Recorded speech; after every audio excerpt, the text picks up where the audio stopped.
Assalamualaikum warahmatullahi wabarakatuh.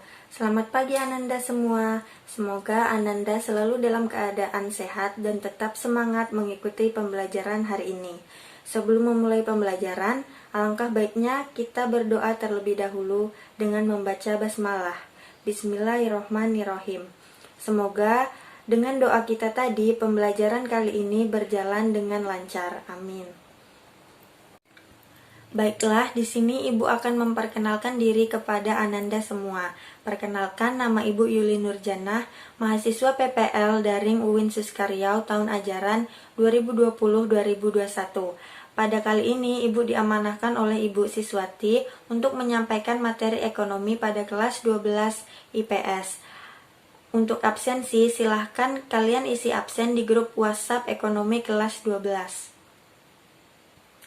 Semuanya sudah absen kan? Baik, kita mulai pembelajaran kita hari ini. Minggu lalu kita sudah belajar mengenai bukti transaksi dan penggolongan akun. Jadi pada pembelajaran kali ini, kita akan belajar mengenai jurnal umum. Inilah materi kita hari ini. Adapun tujuan pembelajaran kali ini, yaitu diharapkan kalian mampu menganalisis penyusunan siklus akuntansi perusahaan jasa. Dan di bidang keterampilannya adalah menyusun laporan keuangan pada perusahaan jasa. Adapun indikator untuk pembelajaran kali ini yaitu memahami pengertian jurnal umum, menjelaskan bentuk jurnal umum, memaparkan cara pencatatan transaksi dalam jurnal umum, dan mencatat transaksi keuangan perusahaan jasa ke dalam jurnal umum. Baiklah, hari ini kita akan belajar mengenai jurnal umum perusahaan jasa. Tahukah kalian apa itu jurnal? Jurnal itu merupakan media dalam proses akuntansi yang menjadi dasar bagi penentuan ke akun mana suatu transaksi dicatat, berapa jumlah uang yang dicatat, di sisi mana dicatat, dan keterangan singkat tentang transaksi. Jadi, jurnal dapat diartikan sebagai media pencatatan sistematis yang menjadi sumber atau dasar untuk pencatatan ke dalam akun. Lalu, apa sih fungsi dari jurnal? Fungsi dari jurnal itu ada 5. Yang pertama, fungsi mencatat. Jurnal menentukan ke akun mana dan dengan jumlah berapa suatu transaksi dicatat. Yang kedua, fungsi analisis untuk menentukan nama akun, jumlah uang yang dicatat, dan di sisi mana pencatatan dilakukan. Bukti transaksi terlebih dahulu dianalisis. Yang ketiga, fungsi historis. Jurnal dicatat dengan mendahulukan transaksi yang lebih dulu dilakukan sesuai dengan urutan waktu terjadinya. Yang keempat, fungsi instruktif. Jurnal merupakan suatu perintah atau instruksi. Yang kelima, fungsi informatif. Jurnal menyajikan tanggal, nama akun, keterangan singkat mengenai transaksi, dan jumlah uang yang terlibat dalam suatu transaksi. Berikut ini adalah bentuk dari jurnal umum. Ini adalah judul yang meliputi nama perusahaan, jurnal umum, dan periode, bulan, dan tahunnya. Untuk tabel, pada jurnal umum ada 6 kolom. Kolom pertama adalah tanggal, kolom kedua adalah nomor bukti, kolom ketiga nama akun atau keterangan, kolom keempat ref atau referensi, kolom kelima debit, dan kolom keenam kredit. Langkah-langkah dalam membuat jurnal. Langkah pertama, catatlah tanggal terjadinya transaksi pada kolom tanggal sesuai dengan tanggal yang tercantum pada bukti transaksi. Penulisan periode akuntansi, misalnya 1 tahun atau 1 bulan cukup ditulis 1 kali saja.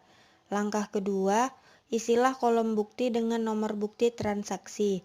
Langkah ketiga, pada kolom akun atau keterangan, tuliskan akun-akun yang mengalami perubahan akibat transaksi. Akun yang didebit ditulis rapat ke garis kolom nomor bukti, sedangkan akun yang dikredit ditulis menjorok ke kanan sehingga kedua akun tidak sejajar. Tambahkan penjelasan singkat untuk mendukung kolom referensi jika perlu. Langkah keempat, isilah kolom debit atau kredit sesuai dengan jumlah uang yang terlibat dalam transaksi. Berikut ini adalah contoh soal transaksi jurnal umum.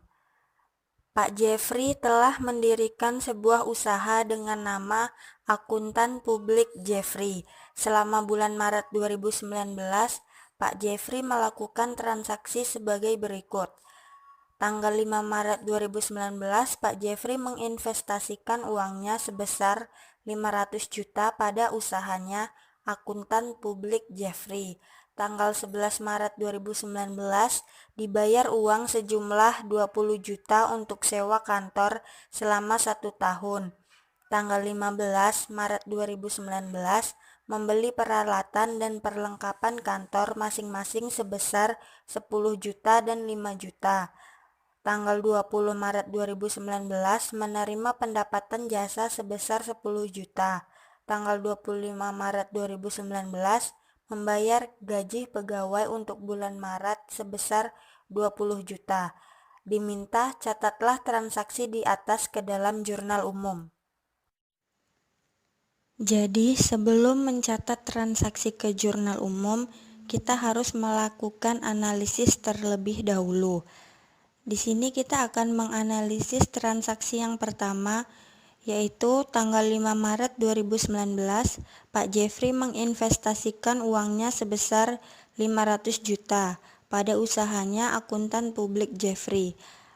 Analisis transaksinya yaitu setoran modal membuat harta perusahaan bertambah dalam bentuk kas sebesar 500 juta berada di sisi debit, dan modal Pak Jeffrey bertambah 500 juta pada sisi kredit. Transaksi kedua, tanggal 11 Maret 2019 dibayar uang sejumlah 20 juta untuk sewa kantor selama 1 tahun.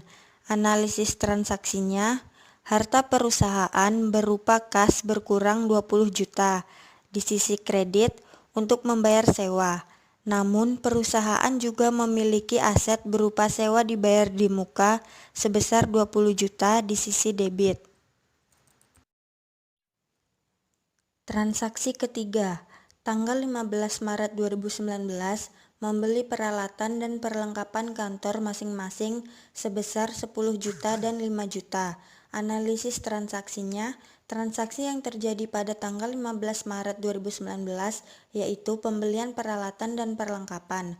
Pembelian peralatan dan perlengkapan berarti menambah aset, dan jumlah peralatan dan perlengkapan bertambah sehingga akun peralatan dicatat di sisi debit sebesar 10 juta dan akun perlengkapan dicatat di sisi debit juga sebesar 5 juta. Pembelian atas peralatan dan perlengkapan mengakibatkan berkurangnya jumlah kas, sehingga akun kas dicatat pada sisi kredit sebesar 15 juta. Transaksi keempat, tanggal 20 Maret 2019, menerima pendapatan jasa sebesar 10 juta. Analisis transaksinya, transaksi yang terjadi tanggal 20 Maret 2019 yaitu menerima honor atas jasa yang telah dilakukan. Honor yang diterima menambah pendapatan jasa, sehingga akun pendapatan jasa ditambah di sisi kredit sebesar 10 juta.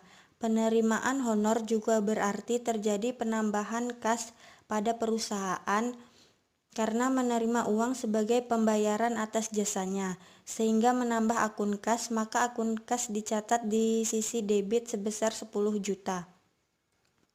Transaksi kelima, tanggal 25 Maret 2019 membayar gaji pegawai untuk bulan Maret sebesar 20 juta. Analisis transaksinya, beban gaji bertambah 25 juta di sisi debit. Aset perusahaan berupa kas berkurang sebesar 25 juta di sisi kredit. Setelah kita mencatat semua transaksi, Hal yang harus kita lakukan selanjutnya adalah menjumlahkan nominal yang berada di sisi debit dan kredit.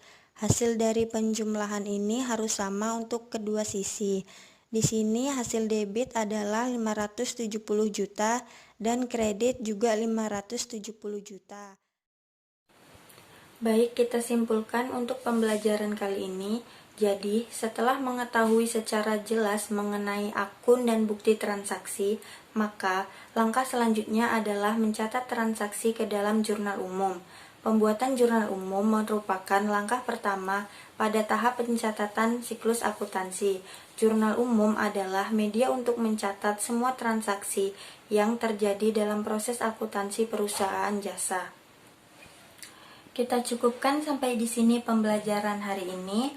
Untuk mengetahui apakah kalian sudah paham atau belum materi kali ini, Ibu akan berikan soal evaluasi. Silahkan kalian jawab soal yang akan Ibu berikan di grup WhatsApp dan kirimkan jawabannya ke WA Ibu. Ibu ucapkan terima kasih untuk semangat belajar kalian kali ini. Sampai jumpa di pembelajaran selanjutnya. Mohon maaf apabila banyak kesalahan dan kekurangan dalam penyampaian materi kali ini. Terima kasih. Wassalamualaikum warahmatullahi wabarakatuh.